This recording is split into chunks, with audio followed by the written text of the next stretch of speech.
No fire. I went to No Milwaukee. such thing, ever. Yeah, I'm gonna be in, Three. you have to miss them.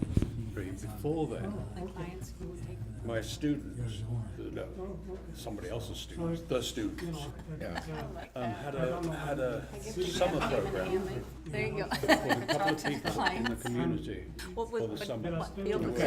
With local Worked people. for M&I for a lot of years. It was before, say, it was before Okay. 83 when I went there. Oh, okay. But they did Middleton. Oh, And really? the other day, I was looking through my stuff and I came across this great big newspaper. Thanks to him. saying, Really thanks to him, yeah. you know, But, as in 83. but that was fun Which to, makes it more important. yeah. I don't think even then they thought the street would be closed for pedestrians. Rested. Wow, we're gonna keep working on it. Well, Oh, I guess in it the is Mon- 7 Montana? minutes, so. Paved. Dakota, that's it. Yeah, Get rid of all yeah, that's right on the park. Yeah, I like a little bit I think we are. Nice. They were very nice people. Yeah, they all had Wisconsin roots. Any chance you could come for a We That's what I were was doing there once before I and came. we were on one of the bus tours or whatever and got out and came out and she was in the car, yeah, yeah. I never saw her. Well, how is everybody doing? It's 7 o'clock. I'm going to call the meeting of the Middleton Plan Commission for Tuesday, March 27, 2018 to order. And the first item is the roll call. And I checked the attendance, and we have 6 present, and Paulson is absent. Wow, how about that?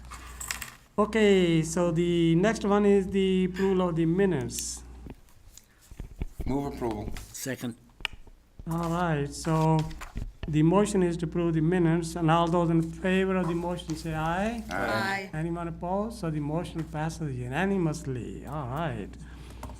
So we are on to item number 2, which is the specific implementation plan modification for Middleton Ridge for fence. Mendel Hall 4444 Misty Valley Drive. And I can take this one, Mark had reviewed it, but Mark's not here Yes. tonight. And, normally, our ordinances would allow a 6-foot fence. The SIP for Misty Valley does not allow a 6-foot, it's 4-foot. But there's another, this person's neighbor had gotten a SIP modification to put a 6-foot privacy fence. Neighbors. And so, they're requesting the same thing, and they'll put them up at the same time, so. Did you do that other one quite a while ago? It was a while ago, but they didn't put it up. Boy, you have a good memory. Yeah, they hadn't put it up yet, so now they got to. Well, I think that, what is it, oh, heck, that's a heck of a name. Yeah. When they came in with their application, I spoke strongly against them, and I have to apologize. This time, I did that from recollection of going down that hill, but both of these properties are right level with the road at that point. You can just walk out of their back doors and walk right into the street. So if anybody would benefit from these 6-foot fences, it would be these 2 people. All right, wow, that's quite a statement now, so I think, Yeah. Yeah, then I should move approval, right? well, yes, and I'm sure that, the other owners, they would hear about it, so, yeah, they will be happy, so. Yeah. I'll second the motion. All right, Eileen, are these the only ones like this we're likely to get? That's hard to say. There could be other ones who want But to have higher. they're right along the. But they're along Greenbrier, Greenbrier, yeah. yeah. Yeah, and most of the homes have been built for some time, so, I think these were some of the later ones, so it's, I would anticipate not having too many of these, because I think whoever wants them probably already has. Yeah. Already. The rest of them, the slope there, but for these 2, right in the kitchen. wow. Well, any other discussion? Is it the same detail, do we know? Is it the same fence? Yeah, I think they're doing Well, I the same. think that's what they said here. Yeah, they're actually, I think 2 or 3 neighbors, they are all doing it together. Yeah, I think it would be good if it, be all the same. yeah, all the same, so. I can't imagine they do 2 different designs. Right. Yeah, that's what I got when I was reading through this, so. Okay. We could always make a suggestion that,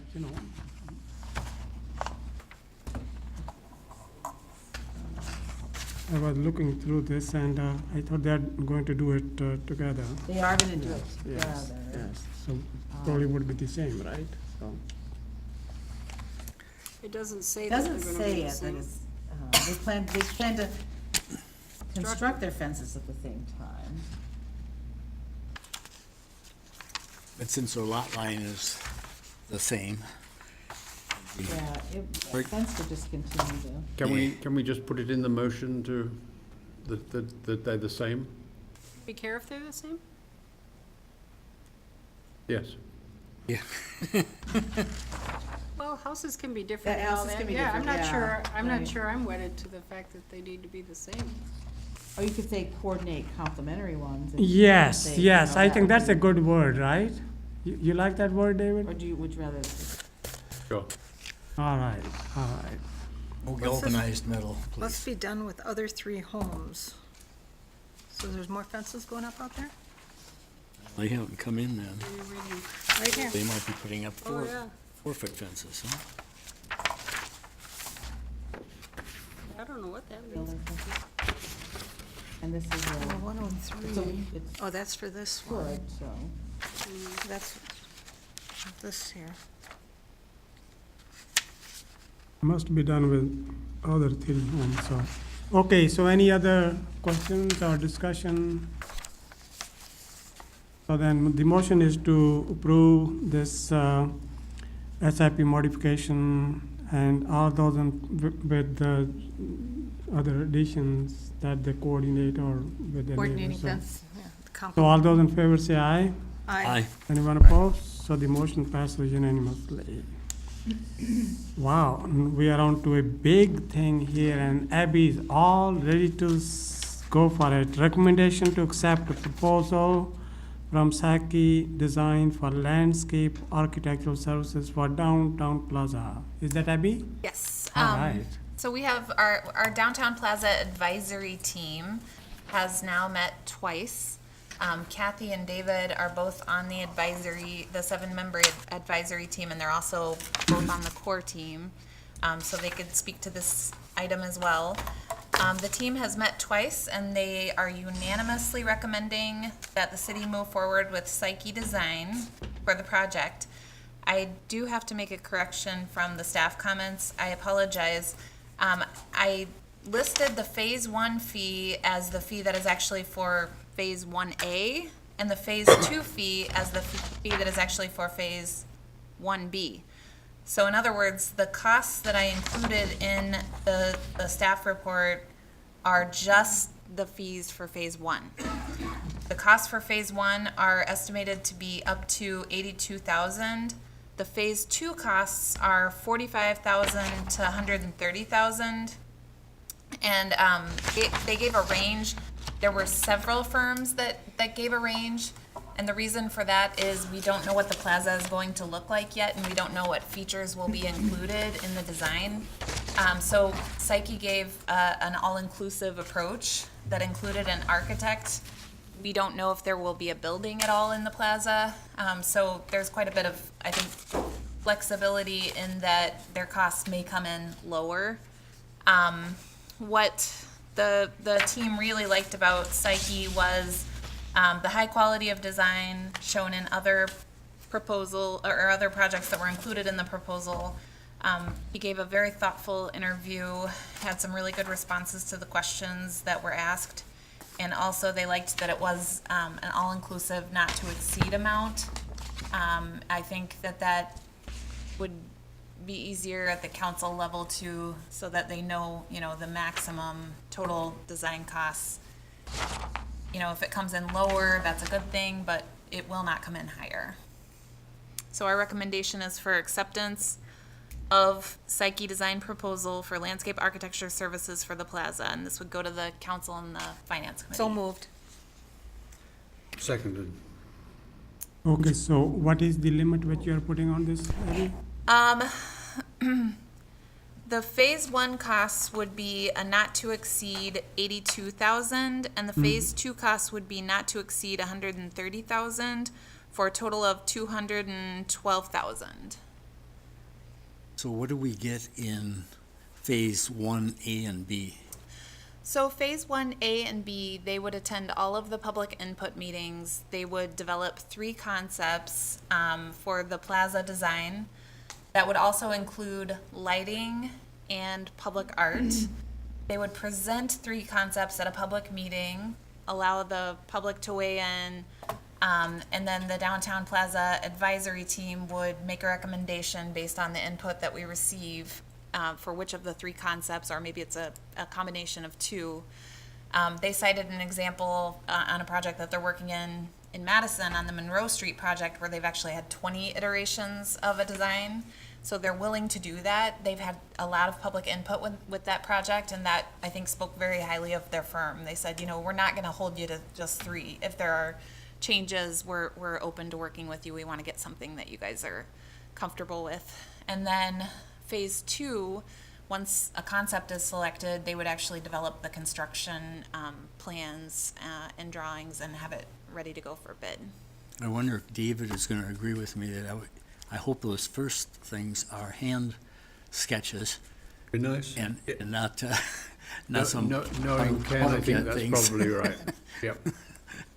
Why do you He say also that? made the point, sorry. Because hand sketches promote conversation. AutoCAD things look like they're in cement. And so, So it looks like a sketch and there's room for improvement as Concept. opposed to. Looks more like a no concept. change, modification. Right. It's really It's improvement. inspiring him. You could go backwards. Yeah. The other thing that was very in Ken Saki's favor was that they said, and we were just talking about this on other projects before the meeting, that if it runs over, if they run out of money, they'll finish the job, right? And that's been his work ethic all along, that some jobs do take longer, but it doesn't matter. These are the figures he's given us. That's what it'll hold us to. So, So what Abby had said was the range, the phase 2, which is now 1B, to 34 to 75. Is that still valid or not? right, that is phase 1B. Yes. Yep. So the 7,000, it So- could be up to 82, but Right, it could be for lower. phase 1. Phase Yep, one. that's correct. Okay. Up to 82,000 for phase 1 and up to 130,000 for phase 2 for a total cost of 212. What happens in phase 2? That's where they actually develop the full construction plans and civil engineered drawings. And again, dependent upon what happens in phase 1 and the 2 parts of phase 1, determines what that will be. The range, he gives a range of 45,000 to 130,000. So it's a huge range, depending on which way it goes. And when we had the request for proposals out, I think almost every one of the firms that responded contacted me asking, will there be a building in the plaza? And I was like, we don't know. We haven't done any public input. We really don't know. And so that made it very difficult for them to put a price on it, because obviously if you put a building in that, you know, requires an architect or restroom facilities, those kinds of things are gonna add cost. And so that's why the range is so broad for the 2 phases, because it really depends on what public input says we need in the plaza. Other questions or comments? I just hope that Village Green is a participant in this, because they've got a sign, you know, hanging on that side of the wall, and it would really be a shame if they didn't have some say about it. I don't think they asked anybody to begin with. Well, we did meet with the owners of the Village Green, and what we were really particularly interested in knowing is if they planned on making any modifications to the building, because that would certainly impact the plaza design, and they said they had no plans to make any changes. Subsequently, they did put that temporary banner up on that side of the wall, which I'm pretty sure isn't a permitted banner, but What does it say? I haven't seen it. I Is it haven't just seen a it either. Just Village Green greens, yeah, and some beer thing. special. on the side, the open side of their building Yeah. now? Yeah. Yeah. Okay, well, maybe, It's okay. Although being green, so, you know. okay, well, we are ready to vote then. All those in favor of accepting the proposal as put forward and a little bit modified by Abby. All those in favor say aye. Aye. Anyone opposed? So the motion passes. I'd just like to thank everybody for moving so quickly on this. I was very surprised to see that far. Would be good to have plaza We there. have a lot of people who are really excited about it. They're gonna hold our feet to the fire, I think, to get it done on the time frame that we've allocated, so. Good, good, that's great. Yeah, it's good to be start using it, so I think, awesome. So we You want to go to can, number 5? number 5, yes. All right, so we have to skip number 4 and go on to number 5, the concept review, Eyesight Enterprises Office Building, 3252 Pleasant View Road. So this is a really exciting project for the city of Middleton. And the applicants I know are here. They don't plan to speak tonight unless there are any questions. I told them, you know, this is just concept review, so we don't really need a presentation tonight. They of course would like to make a presentation at the meeting where we're talking about design review and reviewing the full set of plans. But this site on the corner of Airport and Pleasant View Road has been in the TIF district for a couple decades, I guess, and has not developed. And part of the constraint to the site is that there is a landscape buffer on the east side or west side of the property up against the town portion of the property. So it effectively makes the developable area of the site about 6 acres rather than about 8.5 acres. So we were thrilled to hear that High Site was interested in looking at this property to build a new office building. They are currently spread across 3 locations in Dane County. They're in Fitchburg, Madison, and also in Middleton.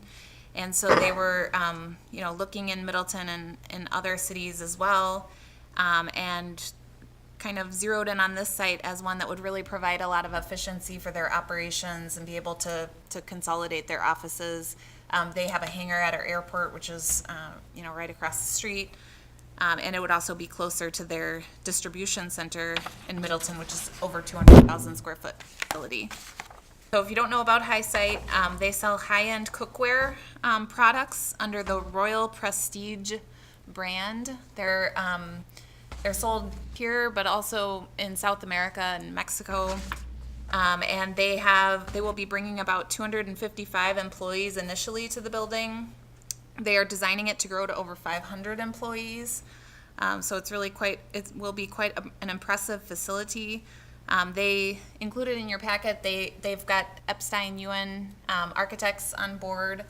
They will be working with Ken Psyche on landscape architecture. And the project pretty well meets the guidelines that are outlined in the PDD for that property. And our recommendation is for concept approval. So moved. Second. Any discussion? Yeah. Concept approval, and yes, David. Is somebody here? Yes? Sea of parking, Yes, sir. right? Huge sea of parking. I wonder if it is conceivable to think of moving the building up to the retention basin, putting the parking in the back. Can you come up to the mic, Glenn?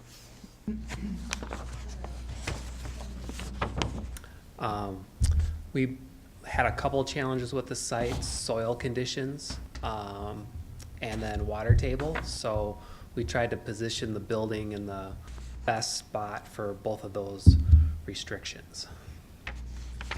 That's why it led to the placement kind of on an angle in that corner up against the hill. You're asking for a TIF to resolve some of the site planning conditions, right? Yes. Why don't we resolve the site planning conditions and let the building move?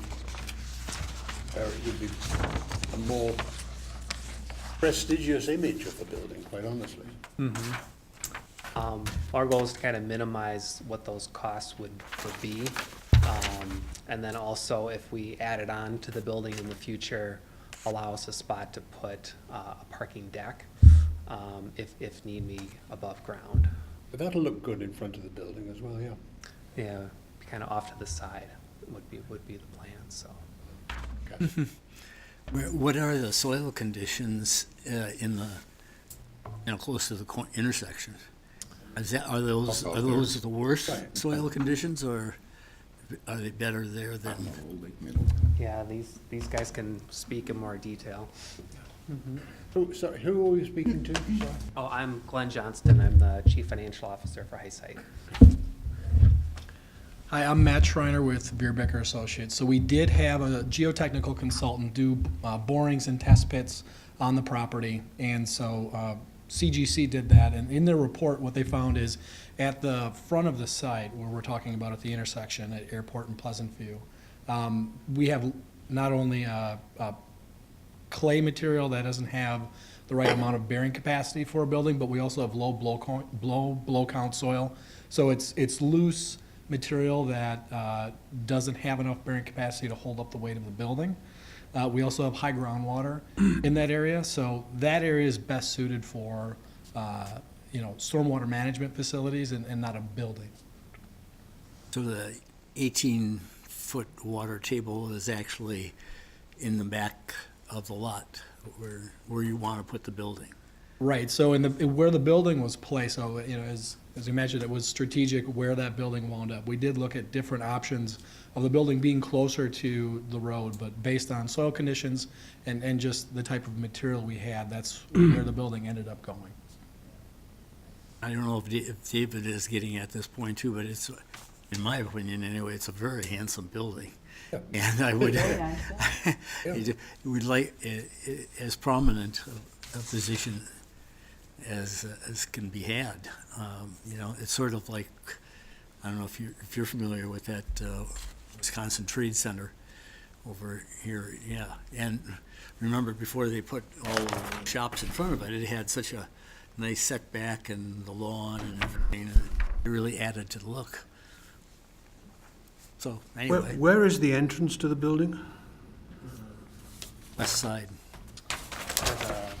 The main entrance would be off of Airport Road, or facing Airport Road anyway. Into the building, not the street end, not the driveway entrance. Correct, the main entrance to the building would be facing Airport Road.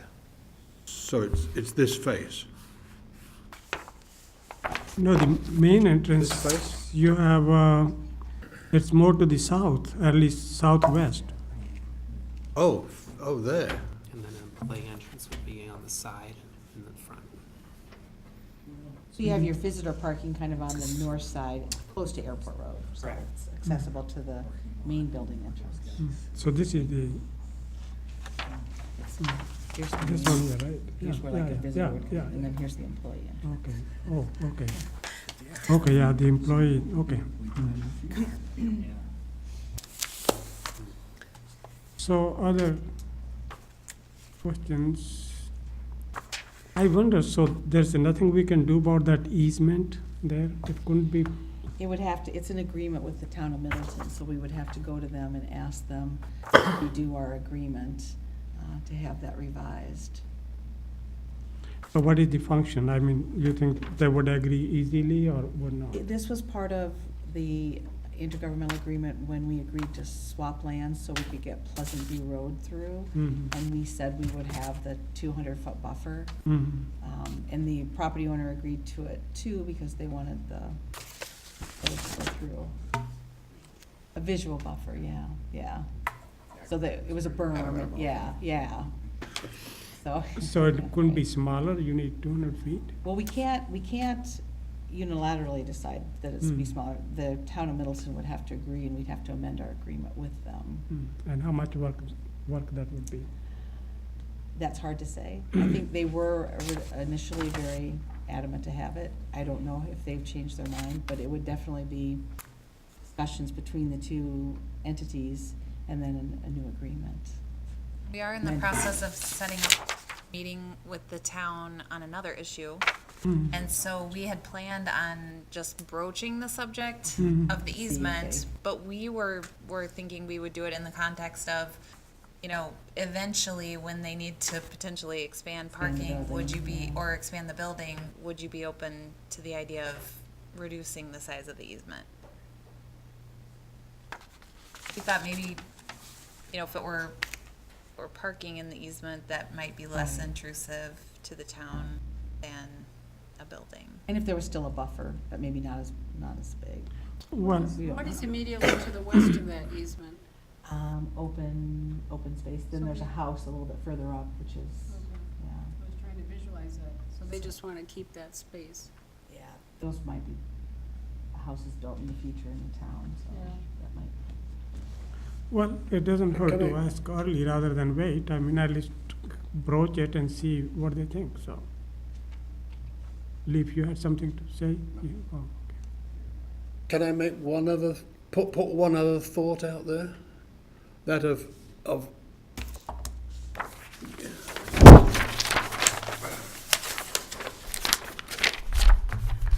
you've got a visit, I mean, a pedestrian, a employee entrance, right?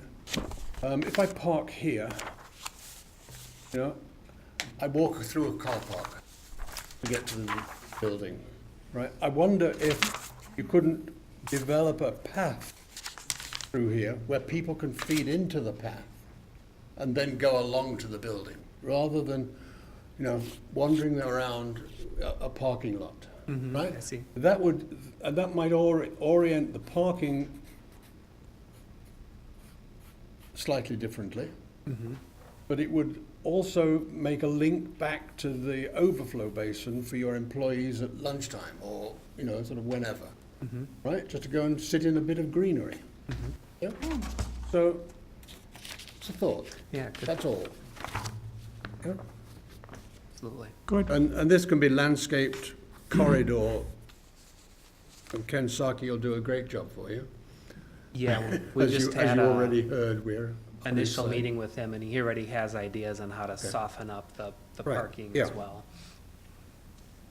But, you know, the notion of sort of saying, okay, this is part of this, at least, right? And we make a connection to the corner, and you put your sign right at the corner here at the end of that. So everybody sees it, you know, Yeah, think about it. Anyway. sure. Other questions or comments? I only have one comment, which you'll never hear from another plan commission member. But that is, I think you ought to rethink the number of stalls in your restrooms. Yes, That is insufficient for probably even 250 people, much less 500. yes, that actually came up in our last design meeting as well. Okay, somebody's thinking, good. Okay. I think, my comment is, I think this is a great use of that piece of land. Yeah. I was Yeah, happy and- to, And it's a handsome building. yes, yes. So did we have a motion for concept Yes. Yeah, there was. already? Okay. Yes, so if there's no more discussion, the motion is to approve the concept for this, for high site office building or 325 Pleasant View Road. All those in favor say aye. Aye. Anyone opposed? So the motion passes unanimously. Now it's, is it 7:30 or? Not quite, 2 more Okay, minutes. all right, so do we want to go to the next item then? Mhm, Okay, all right. So item number 6 is the concept review for the request for tax incremental District 3 assistance for high site enterprises 3252 Pleasant View Road. So Abby? this is a request for 3.14 million in developer finance TIF assistance. Bill and Eileen and I have been working on this one for quite a while now, and we're comfortable with the staff recommendation. The TIF assistance would be for extraordinary costs related to soils, that's $536,000. Underground parking, 54 stalls of underground parking, and that's 1.7 million. They would like to do a large-scale solar array, so a 300 kilowatt solar array. And that's 483,000, which is 70% of the cost. It's consistent with what we've done on other projects. And then 425,000 in economic development jobs incentives. And that would be for new jobs created in the first 2 years, up to 50 jobs at $8,500 per job. We would include a clawback provision in the TIF agreement in case they weren't able to expand with employee growth as rapidly as they are anticipating. We would also support an improvement to Pleasant View Road to add a left turn lane into their site. Our TIF engineer estimates that the cost for that will be about $125,000, and our recommendation would be for that to be a city-sponsored TIF project, similar to what we did with ETC, where they had some road improvements that they wanted to make, and we had our TIF engineer handle the project management of that project. So in total, we're talking about 3.1 million, which is about 80% of the increment that will be generated from this project, with 20% of the increment going to the general benefit of TIF 3. Our assessor has looked at this and is comfortable with their projections, and in fact thinks that they might be a little conservative with what we're estimating for an incremental value. And our TIF engineer, Tom Stetzer, has looked at the cost estimates for underground parking and the extraordinary soils costs, along with the soil report that Matt was just talking about, and is comfortable with those numbers as well. And so our staff recommendation is for recommending concept approval for TIF to the Finance Committee and Council. I'll move that. Well, Leif, you had some questions? Well, it looks like just several of these things seem to be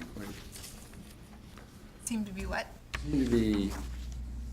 some of these things seem to be that they would be actually part of the normal development costs that seem to fit over to the TIF side. Which items are you referring to? Like erosion control. I don't have that spreadsheet in front of me, but there were some items that Tom Stetzer, I know, looked at in their initial spreadsheet. I think like landscaping was one of the items, and he took that out. Right, I So, see that was removed. there were a few others where he wanted additional explanation on, and I believe that somebody worked with Tom, our TIF engineer, to explain why the costs were extraordinary, and Tom has prepared a memo to say that he agrees with the recommendation. Unfortunately, I don't really know off the top of my head what the items were and why they were. Here's the, Well, we've got a copy of do it. you want to see, do you want a nice copy, Abby? 'Cause Sure. The Exhibit C to Development Agreement. I know, we can't, and then there's, and Thank you. Tom's memo is in there too. Okay. So I know Tom had given some additional lines of explanation on a couple of these too. But, let's see, so which item were you talking about, Leaf, the erosion control? Well, we're just looking at that, yeah. So, I know the note says it's due to sloping site and contours. So there's a normal cost of development, which is 16,000, and then the cost for this site, which is about $8,000 higher because of the sloping site and contours. Kind of comes with the land. I mean, Thank goodness something is not flat, right.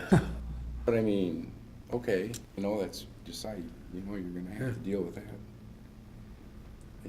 That's all, I saw a few of these things down through here. Yeah. See what yeah, you can make an argument for TIF, sure, but it's like, some of this stuff is just comes with part and parcel of developing a site of this nature. Well, I mean, you could say that, I guess, though, about like soils costs too. I mean, We're just trying to level the playing field, so Right. we did scrutinize them pretty closely and talked Okay. quite a bit about Right. them, so well, I think, yeah, Tom looked at him and He's he's comfortable with pretty them. he is very thorough thorough. and, not a whole lot gets by him. So, you know, I mean, I understand I- some of them on here, like dewatering, yep, I know the site, I know that that's gonna actually have to happen. I was actually surprised that the soils costs weren't higher on the site. That was Yeah. my first reaction, because when we look at, you know, like, for example, the strategic, behavioral health, they had 1.1 million in extraordinary costs, and that's a much less heavy project, than this, you know, a 3-story building, that's a 1-story building. But of course, it's a different site. So, yeah, I mean, we can have Tom take another look at those, Leaf, before the council meeting if you'd like, but like I said, he's pretty thorough and he was comfortable with it. I'm not a soils engineer, so I really don't know enough to say, but he did review the geotechnical report and was willing to sign off. As far as the underground parking goes, that was right in line with what the city did on the Fiskars project, where, you know, when we've been looking at multifamily developments, we've now been only incentivizing the extraordinary costs of underground parking due to soils. But we found that with office development, it's still, underground parking is still uncommon in an office development. It's not a typical cost. And so we went back and did some research, and this is in line with what we had done on Fiskars and some of the other developments. I don't think anybody's questioning the solar, because that's been pretty well widely supported, I think, by the Plan Commission and the council. And then the jobs incentive, I know there were some people on our team that I think were advocating for a higher amount for the jobs incentive just because of the level of jobs that they are bringing to this development. We really wanted to play it safe and not look at any of the existing jobs, because we never want to be in a position where we're providing an incentive to bring jobs from another community.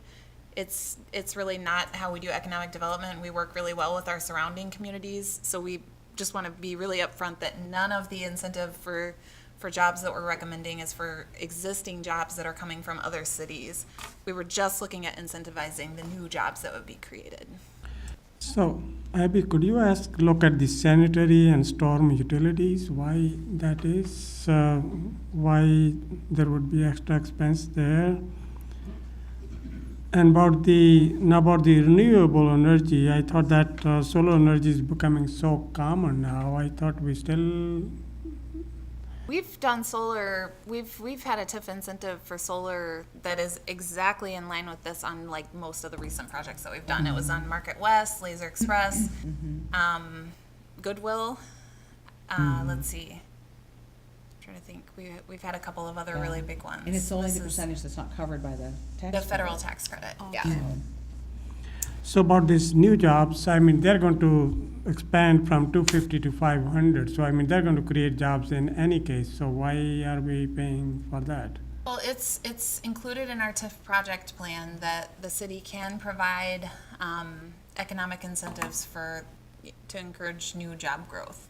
So it's clearly outlined in our project plan. We went back and read through the language to make sure that the criteria for this project was met in that project plan. We determined that it was. We've done it on a couple of other projects. Eileen probably knows Yeah. better than I have which ones. Natus Neurology and WTS Paradigm. Right, and on the Natus project, I think the city actually hasn't paid TIF increment on that deal yet at this point, because they haven't generated additional tax increment. So just like that project, this would be developer financed. All the risk is on the developer. If the TIF increment doesn't materialize in the amount that our assessor says that it will, then the TIF payout would be less each year. And this is an 80-20 split in Right. TIF 3. Right. So I know the It's a mayor has really been good telling deal. us he wants to see some of the increment coming back to. Yeah. Well, the I city. would rather see 70-30. I mean, so but this is, yeah, this also makes it happen, and that's what, I think Abby might have mentioned it, but this also makes it happen. And we talked with, our TIF consultants who said they hadn't anticipated this level of development on this site. So it is something that incentivizing it makes it happen. It solidifies the jobs we have here, plus adds new ones, and creates a value that we wouldn't have otherwise had. Right. Likely, anybody else that would come in for this site that would try to put that value on would also need TIF assistance to do so because of the constraints of the site. Even though the soils are better than a lot of what we have, that's not saying a whole lot in Middleton, because we Right. don't have good soils, hardly anywhere. Yeah, I think Brian probably say that Vanderwall's grammatically words correct. were, oh, we thought that would be like a one-story Yeah. retail use or something Right. at the most. Right. You know, when Yeah. they were doing the planning for the TIF district in 1990.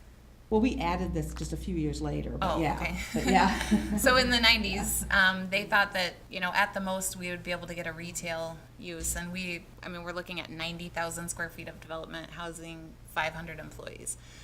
The other thing I think that really speaks highly for the project, and David already mentioned that it's a good-looking building, is the team that they've put together.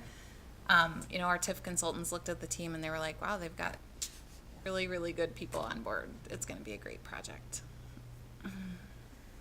So what Is did there a we, schedule for construction?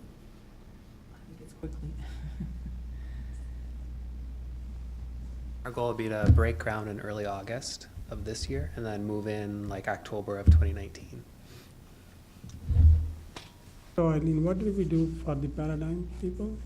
I don't have the specifics, but I think okay. we did, those were two where we do get the number of employees. I think we might have done it for this third addition to ETC too. We might have done something for jobs. And so what we do is get information about the number of jobs that they have. And then, like Abby said, there's a clawback, or it's just not, it's just not paid if they don't either create that or maintain that. I think So maybe. Bill has those on an annual set schedule for, I think, the 2 or maybe 3 agreements where we have to look at the job numbers, the FTE. So we do follow it through. Oh, yeah, he reviews those annually, just like I do the follow-up for the workforce housing. We have it set up on the same day where we get the reporting and we make sure that they're meeting their requirements. So Tresta is in TIF 3 or TIF 5? TIF 5. Okay, Just TIF 5. all right. Any other questions?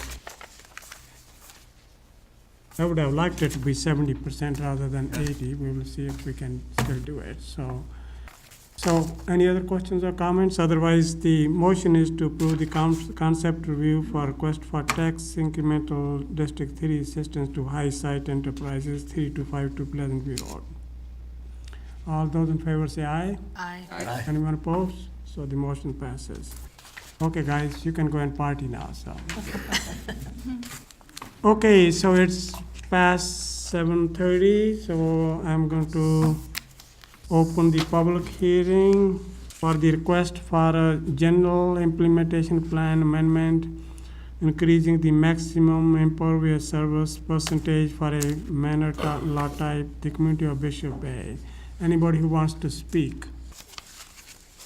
Wow, a lot of people raising hands here, so, okay, well, if there's no one to speak, I'm going to close the public hearing, and then we're going to move on to item number 4.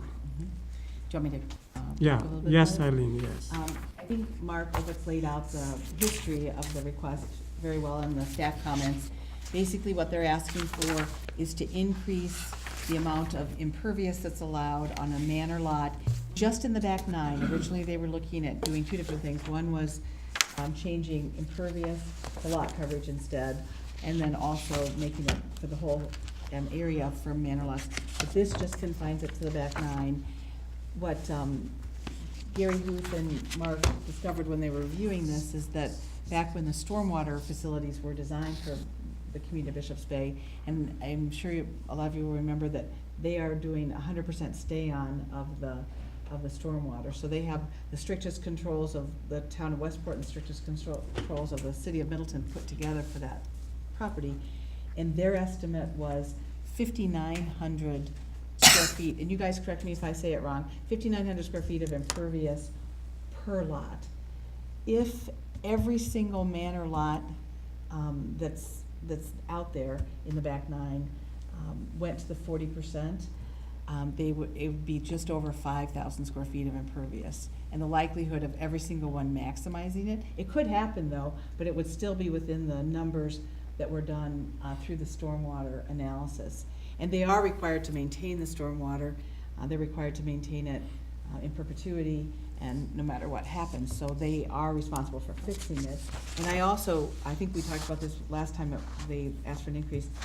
If there's a 10,000 square foot R1 single family lot in our lot coverage requirements, that's 35%, but that doesn't count the driveway and the walkway to the house. You add those in and you're probably at about 40% impervious. So typically for a larger lot. Anyway, so that's why we're not So that objecting to isn't it. included in the. It's not included in it, Okay. no. Not in an R1. There are lots of PDDs where it is, but not in an R1 single family, so. Anyway. So staff doesn't object to the change. Well, What problem are they running into that this comes up? Maybe Matt Go ahead, he's Matt. here representing the developer. So Matt Schreiner again from Beerbecker representing Bishop's Bay. So the problem that they're running into is that on a couple of their manor lots, they have, someone who wants to add on a porch, for example, and that counts towards their impervious percentage, and that house maybe was built right up to that 35% max, and so they're finding that then they can't work with their existing homeowners or even new homeowners that are moving into the area to add on a porch to the back of the house or something like that. And so this is why, it may seem like just a very small change, another 5%, but that's what they're running into, and that's what's driving the request from Bishop's Bay. any other questions for Matt?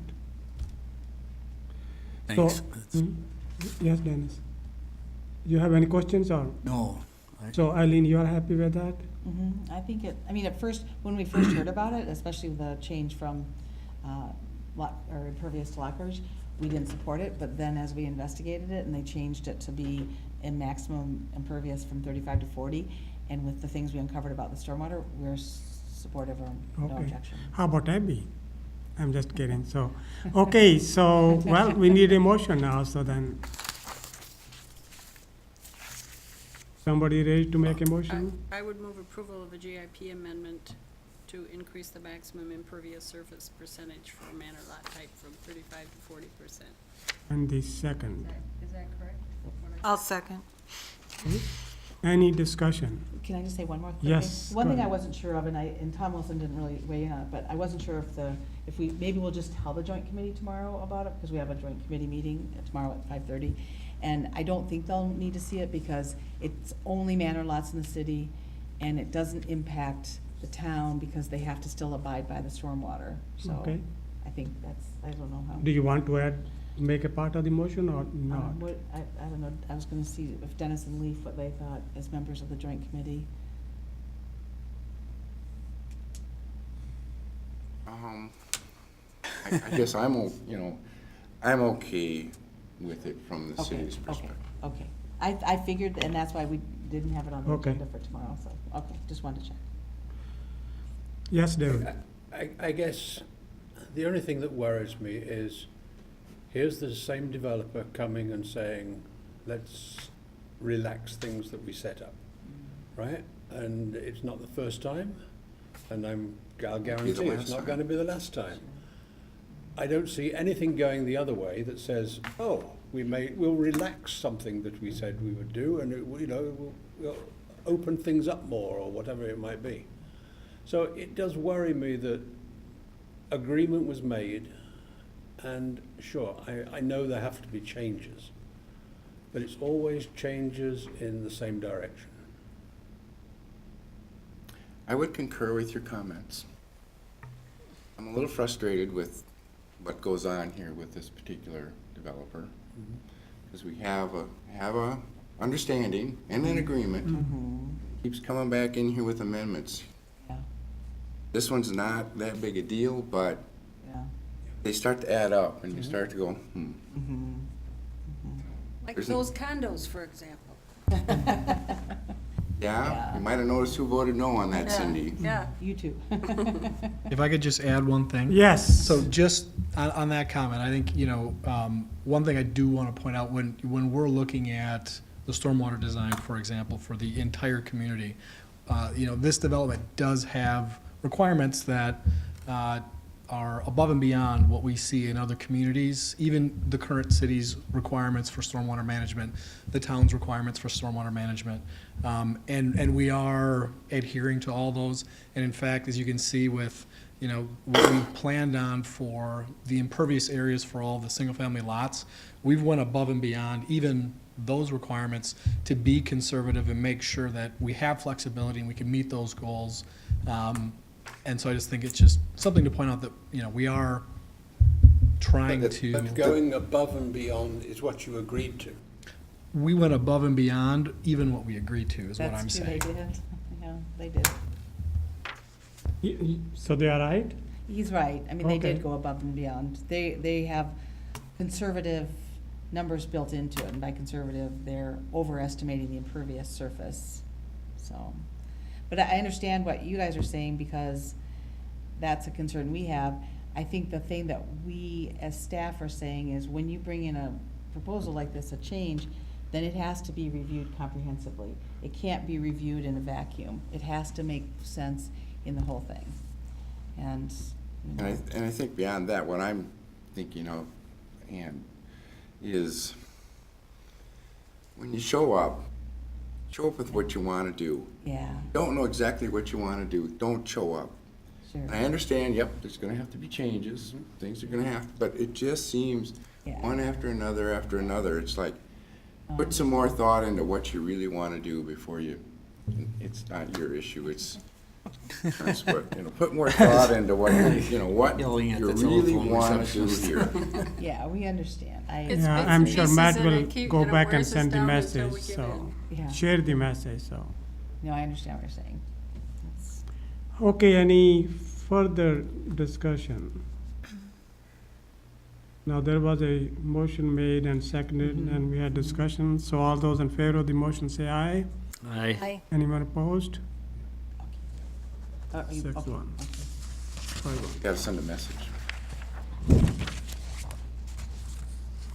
Okay, so next one is request for approval of tax increment to District 3 funding for emergency drive access and pedestrian path, Whispering Pines condominiums, Plan Development District, Pleasant View Road. And Mike Davis had a memo in our packet, explaining the history of this project and the recommendation of the Workforce Housing Task Force. The agreement that the city had with Whispering Pines was that if an emergency access was not put in within 5 years, they would not have to put one in. But the fire department now is saying you have to have one or you can't build the rest of the buildings. And this is, as Mike points out, our only provider of affordable single-family condos. And so, and they did pay a little over, I think it's a little over $1 million. Oh yeah, the total sale price 1.26 for the land. And they did not have any other tip assistance. And they have put in, I think it's 60-some units.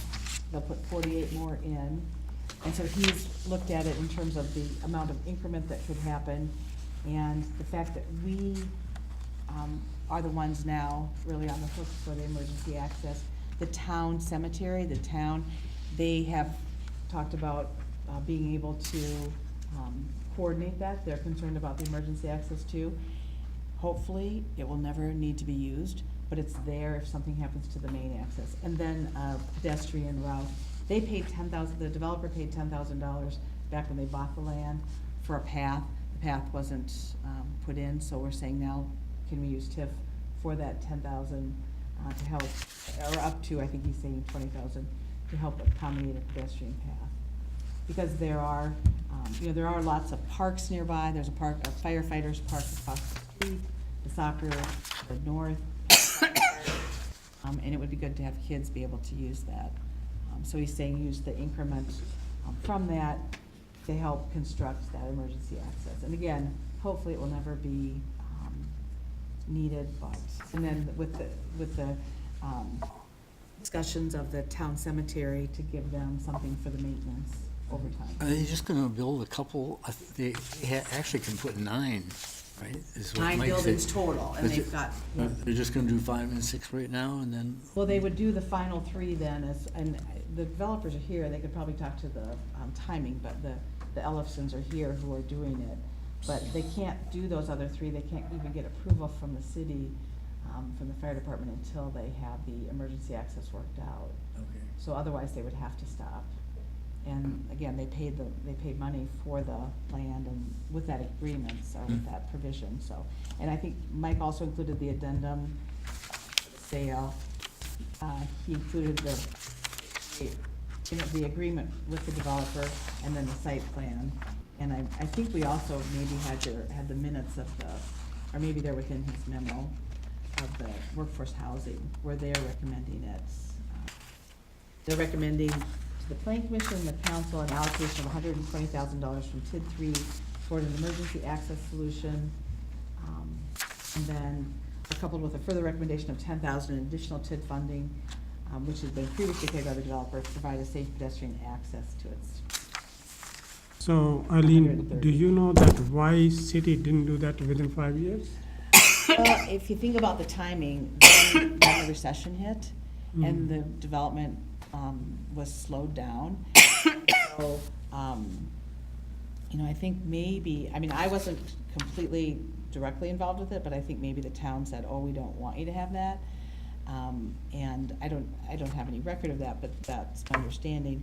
It wasn't pursued as, maybe not understanding how Or just important it fell through was. the cracks, people didn't. Maybe. Is that across the same easement we talked about earlier? It is, but it's no, it's actually just a little bit north of it. It's just a little bit north of it, so we Well, I don't know have it's- that same. But doesn't that easement run all the way along there? It does, but it only runs to a certain point, and I think it won't go through it, but I could be wrong about that. So we could talk about both things at the same time, I suppose. Well, we are talking to the town about this About this emergency one. access, and I think they are understanding, that it would connect with the cemetery entryway and then to Evergreen. And again, hopefully would never need to be used, but would Yeah. have to be Yeah. at least some type of surface that could be plowed, because it'll have to be plowed. That's what I was going And to then ask. have a It gate. says shall construct an emergency vehicle. What does shall construct mean? What are they talking about? It's something that the fire department could approve, and maybe it's, Very similar to what we have at Hidden Oaks. yeah, We have exactly. Emergency access Yeah. there, But, on Evergreen Road. yeah, on Evergreen, right, just down the street from Just this. down the road. Yeah, Green concrete block, that kind of thing. Concrete grass growing through the And concrete? that's not what we have there. but that could be what That could happens be. here, so it doesn't look like it's, the people don't try to use Could it, be. except for the police, or the fire department, So or the- EMS. Hidden It's a- Oaks, It's a cemetery, right, that it's going across? It would go across to the south of the cemetery, but connect with their entry drive. Okay. Yeah. So it wouldn't have to necessarily, our attorney didn't think it would have to necessarily be paved. Something, though, that's capable of being shoveled or snow plowed. So that Something in the north of winter the it's, cemetery, would it? it's a little bit north of the cemetery, yeah. so, Because the cemetery itself is fenced, and so this is north of it. so what is that 120,000 being spent on? That would be the emergency access, providing that in a gate, and Oh. our building inspector, I think, took a look at what that might cost. Mhm. We were out there, actually, we had a meeting with the developer and the building inspection and fire, and then the building inspector and I went out there and walked around and met the developers. This was a couple months ago, just trying to figure out. So this is just providing the gate? This is providing the access, the actual drive, depending on, and it probably would be something like porous pavers or something like that, and then the gate. And So- then the up to 10,000 would be also to help with the pedestrian Yeah, access. which we talked need, about, yeah. yes, Mhm. yes. And also paying the town for the use of the. And paying the town cemetery for Cemetery. so like working out an agreement with them that, here's an X amount so that this access easement can last, you know, in perpetuity, and you can have the money for maintenance, you know. So how much we are paying, bulk of it 130. goes to the city, then, bulk of it goes to the town then, right? Bulk of this $120,000? No, the bulk of it is to actually construct the entry, or Okay. the access drive, the emergency access And drive. how much town is getting, or we don't know yet? We don't know, but it would be enough that they would be able to say, okay, we can maintain this, our driveway, you know, so that you have the access to your lot, if needed. Again, it's hopefully never needed, but it still has to be there. So the town, and this town itself wouldn't be, it would be the town cemetery that would be Oh, getting. getting the money. Okay, well, all right, so what do you guys think? So, I'm not sure how relevant this is, but I drove up there, and I think it was behind Building 5. Maybe it was behind Building 3. But anyway, it seemed like it was a sign that said no trespassing, because it's a private road. And, of course, I was going down the road before I saw that. Of course.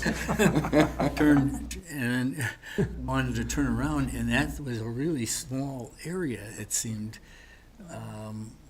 there's a narrow road, yeah. Yeah, true, narrow, and I just wonder if we'd ever look at that just to make sure that, you know, you can go around all those buildings.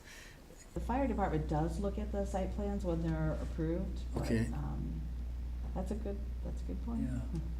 But they definitely need this emergency access in case something, like if it's an icy day or there's Yeah. an accident at the entry drive, then this would provide that, so. Well, it's pretty steep. I very seldom got up there on my bicycle.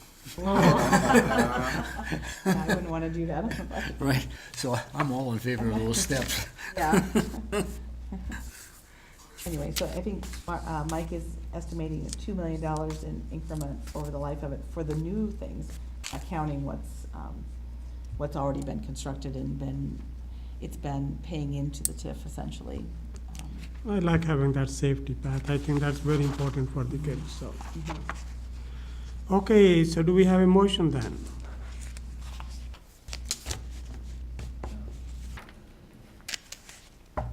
Move to approve the request for emergency, or funding for emergency drive access and pedestrian path. Okay, need a second? Second. Any discussion?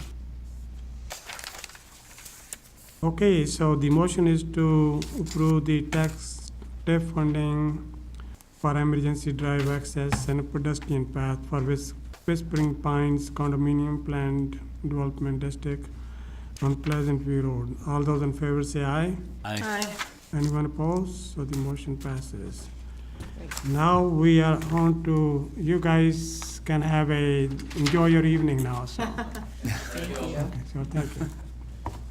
You know, that's gonna be quite the area of construction, and with ETC finishing theirs up. That's true, and then Then the high sides. apartments, and then this. You're right, it will be. building. It'll be the corridor to be in, right? Well, we are on to this 5-year plan, which we are sure that could be better than what it is, so. What do you guys think? You ever get, It was included in the last packet, Yep. right? And it was Yeah. on our, Yeah, Dennis it and was minutes. on the, I know Marilyn copied over the agenda item to this one, because you guys deferred it. It was 10:30 PM, I think, when we were ending up last time, so you deferred it. But you should have the 5-year map draft, which is what Public Works is recommending that you approve. okay. Yeah, I'm sorry, and now we can't get it up on and here we because can't our pull it up system because isn't our working. system is, And if you tried to look on our system today, it was also down, sorry. What do you think, I'll- David? I'll recommend approval to the Common Council of the 5-year plan, Do we have, as a- outlined last time. do we have a second? Second. Otherwise, it's going to die without second. Well, Well, all right, Dennis I seconded know, it. I Dennis know, I know, I know. Well, David, you had some things to say, it looked like, so. I gather there is debate over some of the techniques that are in the plan. And I would just like to, I would have liked somebody to be here to talk about what their priorities are on microsurfacing and in situ mill and overlay, which, you know, are probably better, quotation marks, Yeah. than the chip and seal, or the crack and seal. But, you know, I'm afraid there's nobody here to talk about it, which, We did have the minutes of the Public Works Committee. Don't know that, Abby, you have I think you have the files, there might be in there. Yeah, since they we didn't can't- talk about it, it just, somebody made a motion and passed, there was no Oh, they didn't talk discussion, about so- it? Well, they had Hardly one any member discussion, who so- voted against it, I know, Yeah. because I think Chuck. that, yeah. Oh, Chuck. Chuck, yeah. Yeah, what we really need is, as David said, we got to stop doing this chip and seal. It's not the best use of the taxpayers' money. It's, citizens hate it. Stones get into their homes, on driveways, tires, car paint, micro dents on the cars. It creates uneven surface, and it still doesn't solve the problem. It does hold it together for some time, but it does not solve the problem. And a lot of that stuff is environmental cost. It ends up in the stormwater. So we have been doing it well over 10 years. It has to stop, and we got to find some better way of handling, like microsurfacing. It provides a very nice, even surface. It's cost a little bit more, but it lasts a lot longer as well. So, you got to solve the problem, not just, keep on doing something which is when we can do better. And then we also need to find some way, how can we get in situ mill and overlay, which is really the ultimate thing. You grind, you then mix it with the new material and put it back right there, so there's hardly any waste. And then, you end up like a new road again. So, I'd accept it as a friendly amendment. yes, yeah, go ahead. What? You're going to make amendments? Yeah, go ahead and make amendments. well, No. for the mayor to explore alternatives Yes. to the crack and seal. Yes. And also spend a little bit, chip seal, and spend some more effort or more money on crack fill and crack seal. So a friendly amendment from the mayor to explore alternatives to Oh. chip and seal, is that what you're saying? Yeah, well, not just me, David and Lee, myself, all of us here. Can I ask what the process is for, I read what was in our document, but I guess I'm curious as to why those things weren't discussed before it came here. Was there conversation with Public Works I about? think there was with staff, and I don't know about. I didn't know that. I'm not here, was- there yeah. wasn't, but, I think the staff has talked about it, I think you've talked with staff.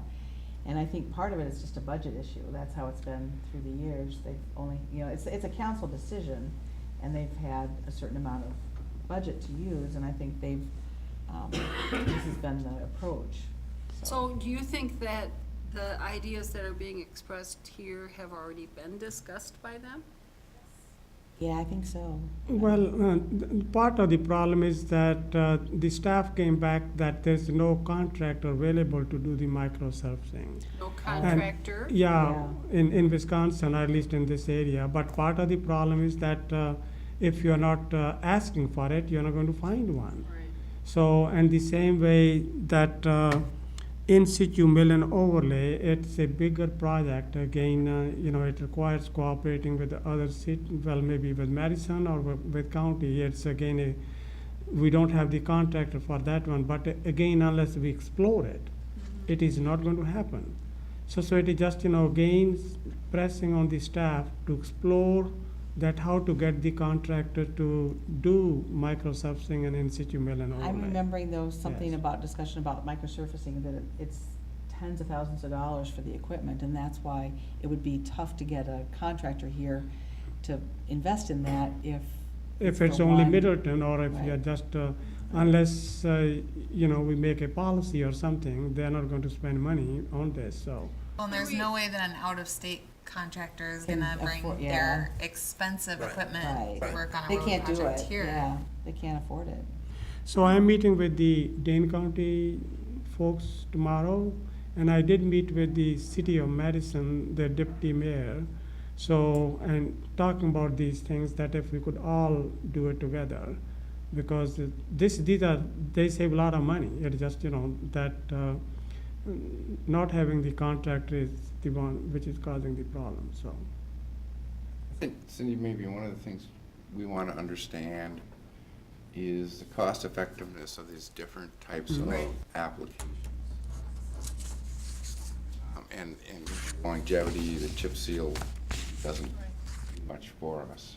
It makes it look nice. I'm Structurally, it doesn't Yeah, I'm doesn't do thinking, much at all. I'm thinking of two things. One, is it reasonable to ask the staff to, if they're asking us to approve the plan and we've had this conversation, is it reasonable to ask the staff to explain to us why they've chosen the methods they have? Like, think it's fair.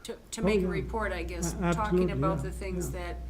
that you're reporting from your meetings and stuff. And secondly, if it isn't something that can be done now in this budget because of the difficulty of getting it done and all of that, can we ask the staff to project the likelihood of it being something that we can do and when that might be the case? And So we could ask the public works staff to come and explain.